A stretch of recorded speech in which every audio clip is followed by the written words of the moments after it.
Assembly convener Chennakeshwar, parliament secretary Kanjaksha Kumar, Chandraiah parliament secretary, Madan Mohan parliament joint secretary.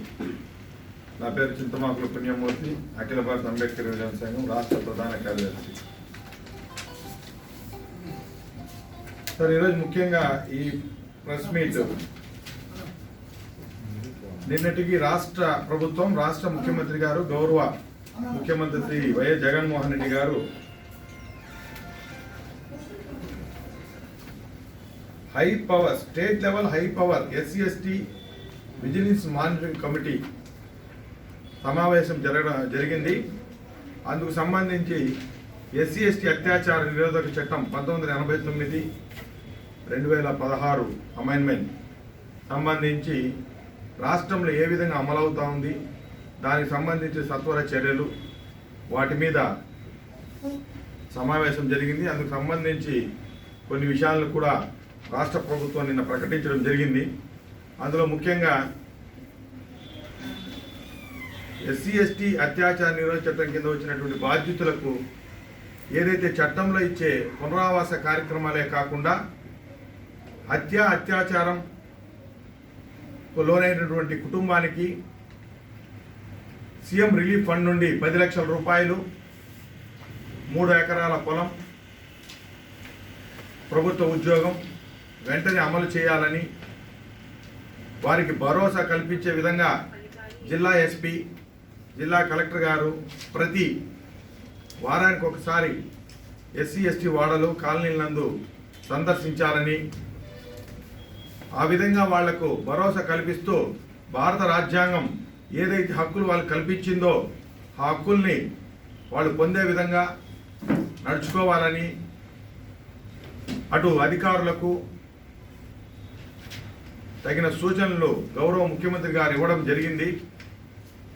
అందుకు ధన్యవాదాలు. అయితే ముఖ్యంగా అత్యాచార నిరోధక చట్టం సంబంధించి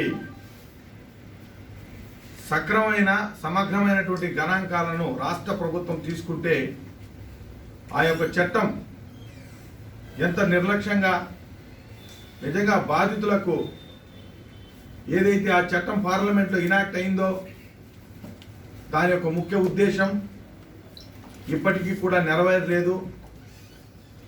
నెరవేరుతుంది అని ఆశిస్తే కూడా భంగపాటు అవుతుందని ఈ పత్రికా ముఖంగా మేము బాధపడుతూ ఈరోజు ప్రభుత్వానికి విన్నవిస్తున్నాం. ఒక్కసారి ప్రభుత్వం అత్యాచార నిరోధకు సంబంధించి పూర్తిగా గణాంకాలు తీసుకుంటే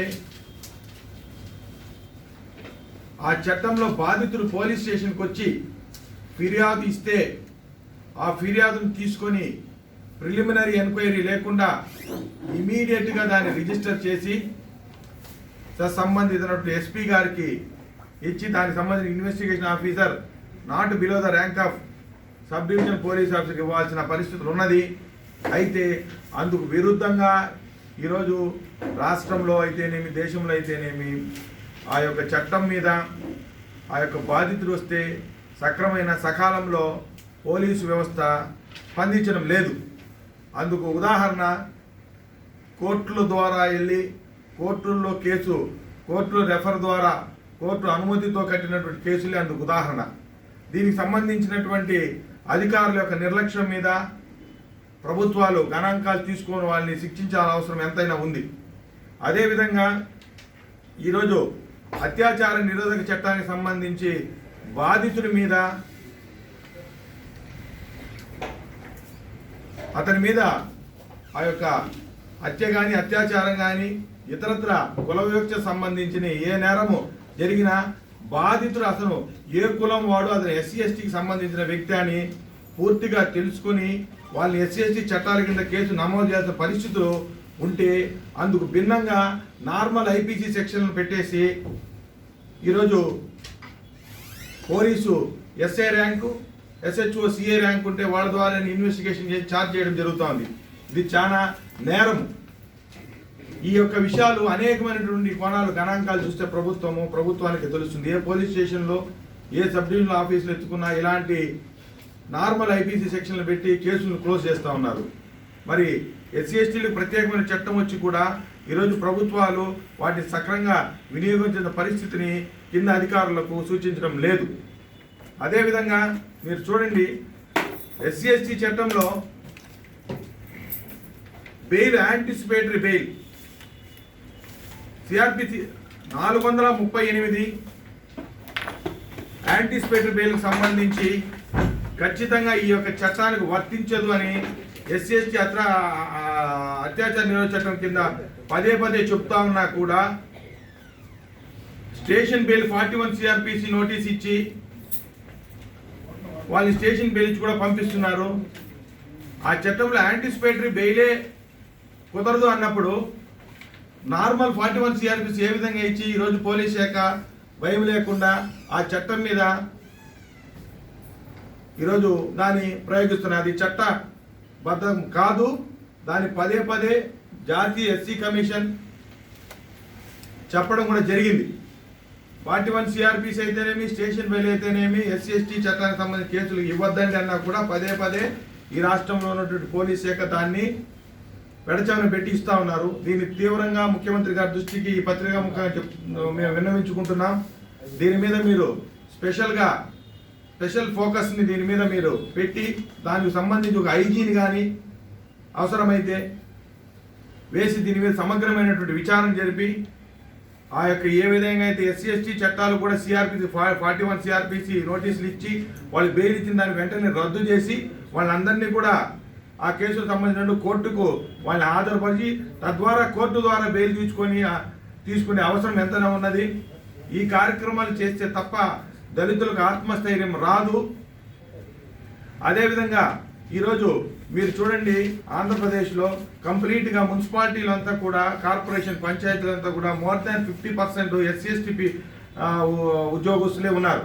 వాళ్ళందరికీ సంబంధించినటువంటి సర్వీస్ విషయాలు, సర్వీస్ మ్యాటర్ అయితేనేమి, వాళ్ళకి అక్కడ జరుగుతున్నటువంటి శాఖాపరమైనటువంటి వివక్షత, వీటన్నిటికి సంబంధించి ఎటువంటి కార్యక్రమాలు తీసుకోవాలన్నా కూడా అక్కడ ఒక వేదిక లేదు.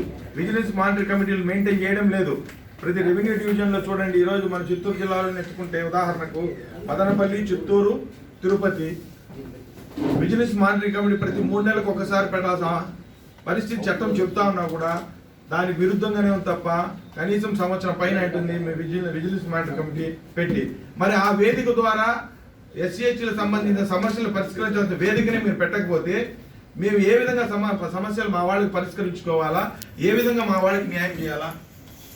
చిన్న ఉదాహరణ, మనకు ఇక్కడ మున్సిపాలిటీలో ఎత్తుకోండి, ఆర్ కృష్ణయ్య ఒక శానిటరీ ఇన్స్పెక్టరు, ఓ 2 సంవత్సరాల మునుపు ఆయన్ని ఒక చిన్న ఉదాహరణ. ఎందుకంటే ఈ వేదిక లేని దాని వల్ల మా వాళ్ళ పరిస్థితి అవమానంతో పాటు అత్యాచారాలు గావించబడతా ఉన్న దానికి ఉదాహరణ నేను ముందుకు తీసుకొస్తున్నా.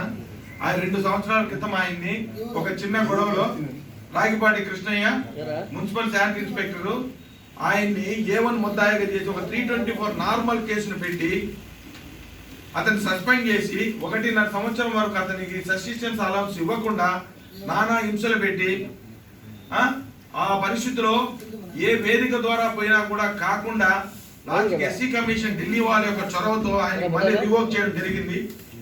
అందులో మున్సిపల్